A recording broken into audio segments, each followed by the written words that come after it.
Caros amigos, bem-vindos a mais um episódio de Hoje no Mundo Militar. Neste vídeo falaremos sobre o artigo 142 da Constituição Federal, como esse artigo é interpretado e o que diz sobre intervenções militares no nosso país. Com cada vez mais manifestações nas rodovias e em diversas cidades brasileiras pedindo a intervenção das Forças Armadas para corrigir aquilo que alegam ser uma afronta à lei e à ordem no país, muitos citam o artigo 142 da nossa Constituição como uma espécie de licença ou salvo-conduto para que as nossas Forças Armadas possam intervir por iniciativa própria sempre que isso for necessário. Mas o que diz exatamente o artigo 142 e por que muitos o citam quando pedem a intervenção das Forças Armadas? Antes de avançar, quero deixar claro que defendo com unhas e dentes o direito constitucional que dá a todo brasileiro o pleno direito de se manifestar e protestar de forma ordeira e pacífica contra algo que julgue errado ou contrário às suas convicções.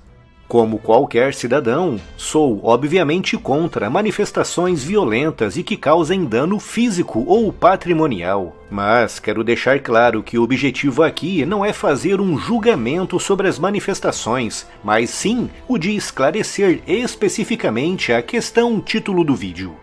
A íntegra do texto do artigo 142 pode ser consultado no link aqui na descrição, mas, resumidamente, é o artigo da Constituição que estabelece o papel e dita o funcionamento das nossas Forças Armadas. O artigo diz, e passo a citar, que as Forças Armadas são instituições nacionais permanentes e regulares, organizadas com base na hierarquia e na disciplina, sob a autoridade suprema do Presidente da República e que se destinam à defesa da pátria, à garantia dos poderes constitucionais e, por iniciativa de qualquer destes, da lei e da ordem. Mas por que esse artigo é tão citado, principalmente agora, com tantas pessoas se manifestando no país? O que muitos alegam é que o texto do artigo dá a entender que se algo errado, ou alegadamente errado, acontecer no país, as Forças Armadas, por iniciativa própria, ou seja, sem aguardar por uma ordem direta, deveriam intervir para resolver o alegado problema. Mesmo que esse problema seja, por exemplo, uma eleição fraudulenta ou um conluio entre alguns dos poderes constitucionais para favorecer um determinado candidato em detrimento de outro, que é, basicamente, a base da motivação das manifestações que se espalham pelo país. Mas, e esse é um mas realmente muito importante, as Forças Armadas não podem agir por iniciativa própria.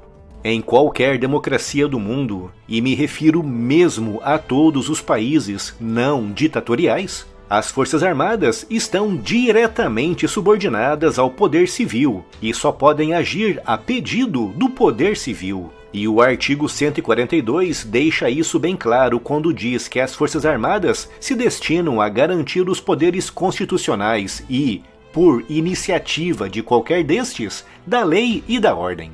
Quero deixar novamente aqui bem claro que defendo, com unhas e dentes, o direito constitucional que garante a todo cidadão brasileiro o direito de se manifestar de forma pacífica e ordeira. Mas pedir uma intervenção militar, usando como justificativa para isso o artigo 142 é, na realidade, um contrassenso, já que o artigo 142 prende e atrela toda e qualquer iniciativa das Forças Armadas ao poder civil.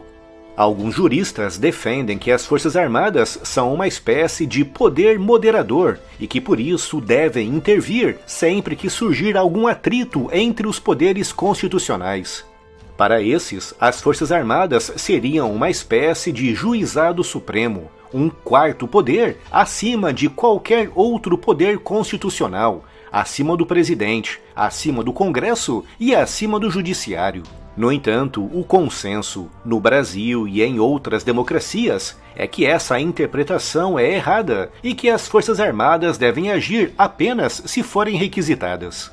O dia em que as Forças Armadas tomarem alguma ação que não seja como resultado de uma ordem emitida pelo Poder Civil, marcará o fim, temporário ou não, do poder civil no Brasil.